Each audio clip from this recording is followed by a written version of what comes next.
Next topic, it is traders big and small. Means we everywhere we can see, if it is you are taking Karur or in a small village area, if you are taking, we can see traders, they are having two types. One is big and another one is small. There are very many kinds of traders. These includes Banjaras, that we are going to see in next chapter. Several traders, especially horse traders, formed associations with the herdmen who negotiated on their behalf with warriors who brought horses. Means the trade people, when they are moving from one place to another place, it may take many days, and they want to, if they are coming from, for example, from Tamil Nadu, we are moving to Delhi or to China. On that time we was doing like that. So they was making a group, formed association. They was forming the association for what, to protect themselves first of all, as well as to get the reduction in tax and other things. And since traders had to pass through many kingdoms and forests, they usually traveled in caravans and formed guilds to protect their interests. So the same trading groups, for example, gold, those who are taking the gold things, goldsmith, and the trading, those who are doing the trade of gold or silk, like that people, they want to get the protection. For that purpose, what they made, they formed guilds. Means a group of people who is protecting the traders.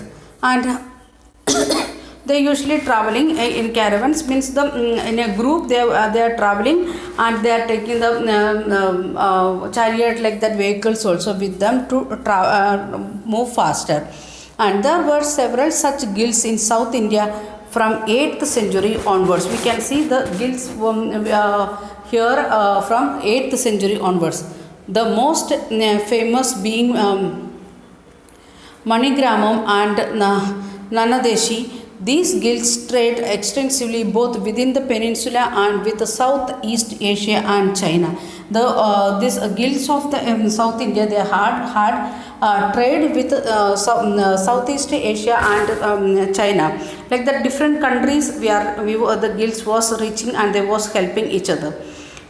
There were also communities like Chettiars and Marwari Oswal who went on to become the principal trading groups of the country. Some of the group, slowly from the guilds itself, we can see some of the group, they are becoming more famous and concentrating on only trade, like that Chettiars from South India and Marwari Oswal, that like that two groups was very famous, and they becoming the big traders. Then Gujarati traders, including the communities of Hindu Baniyas and Muslim Boharas, trade extensively with the ports of the Red Sea, and Persian Gulf, East Africa, and Southeast Asia and China.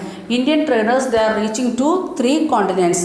Asia we are living, and we are reaching to Africa as well as to European continent for trade purpose, who are reaching the big traders. Then the towns on the west coast were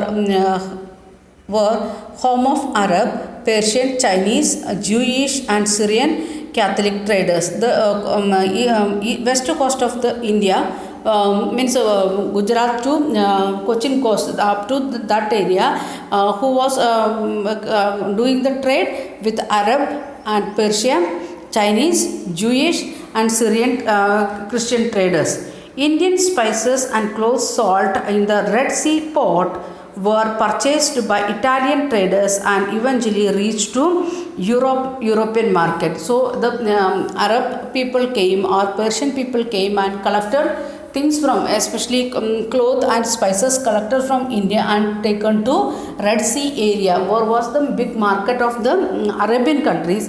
And the European people, especially Italians, used to visit there, and they used to collect things from them, and slowly the familiarity with the Indian goods, it is reached to European continent also. Then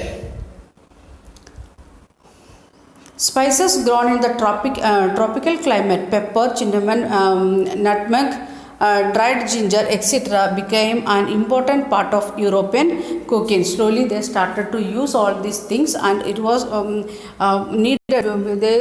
Still, they are using very less red chilies. Instead of that, they are using the pepper and other spices, and became an important part of European cooking, and cotton cloth was very attractive. This eventually drew European traders to India.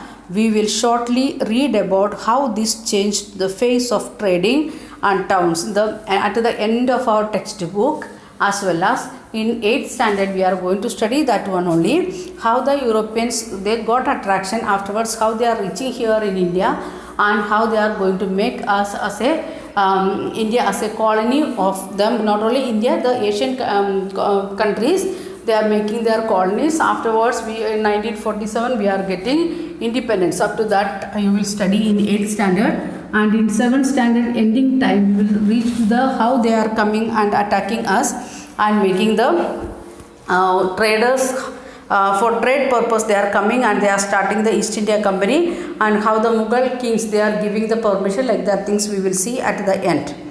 Then here we can see the experience of Kabul. Box is given that you can read it.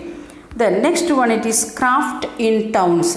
The craft person of Bidar were so famed for their inlay work in copper and silver, and it came to be called Bidri. The Bidar people means they was making a special craft with the help of copper as well as silver, and that particular method it was known as Bidri. And the Panchalas we already know what is. Vishwakarma community consisting of goldsmith, bronzesmith, blacksmith, mason and carpenters were essential to build of the temple. If we want to make a temple or even a house, we need with the help we are in need of these Vishwakarmas, especially mason, carpenters, like that. And if it is the big temple, like that means goldsmith, bronzesmith, blacksmith, everyone are in need.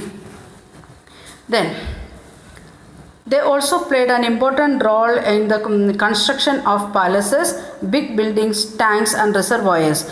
We have seen that one in the last chapter, that King's Reservoir and other part. In that we have seen that they may have taken much years to build it, and it was big construction. So this Vishwakarmas was helping the kings to make all these things, palace, temple and even water tanks and reservoirs.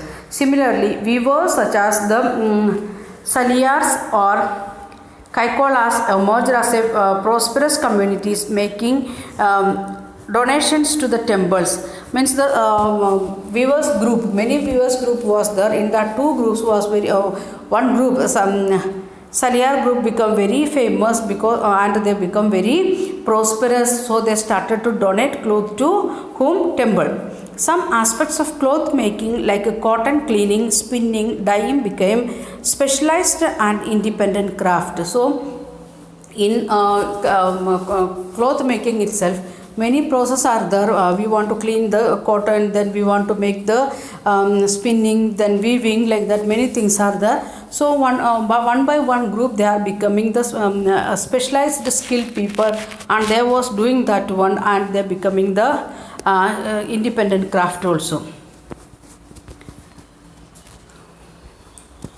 So here we can see the picture of the 17th century. They are made some of the clothes, like that things we can see. This is the one of the shawl border, how they made in that time without using any machines. Sometimes it was hand embroidery or weaving techniques. They was using different techniques. The craft item, bronze item, they are showed here in the textbook. So all these things was very famous here in India.